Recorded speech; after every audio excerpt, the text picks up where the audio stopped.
బాధలు వినడం లేదు. ఈ ఇక్కడ ఉండే ఏదైతే బయోడైవర్సిటీ ఉన్నదో ఆ బయోడైవర్సిటీ గురించి ఎవ్వరు కూడా ఆలోచించడం లేదు.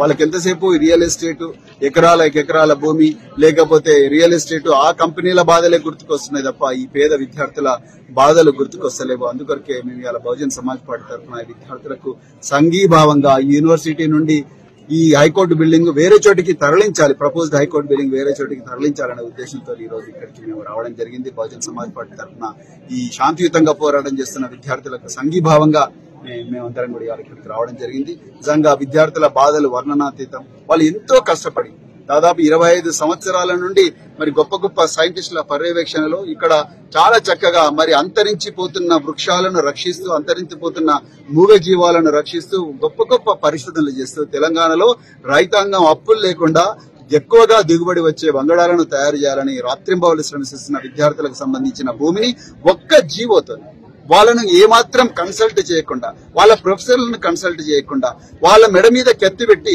ఇవాళ ఈ భూమిని గుంజుకుంటున్నారు. దీన్ని మేము అపోజ్ చేస్తున్నాం. మొత్తం తెలంగాణలో ఉండే రైతాంగం అంతా కూడా అపోజ్ చేస్తుంది. ఇక్కడ చదువుకునే పిల్లలందరూ కూడా పేద వర్గాలకు చెందిన వాళ్ళు. లక్షల ఫీజులు కట్టి, క్యాపిటేషన్ ఫీజులు కట్టి, డొనేషన్లు కట్టి ప్రైవేట్ యూనివర్సిటీలో చదవలేక ప్రభుత్వం ఇచ్చే రియంబర్స్మెంట్ మీదనే ఆధారపడి ఇంత గొప్ప చరిత్ర ఉన్న 100 సంవత్సరాల చరిత్ర ఉన్న ఈ యూనివర్సిటీని మరి రియల్ ఎస్టేట్ మాఫియా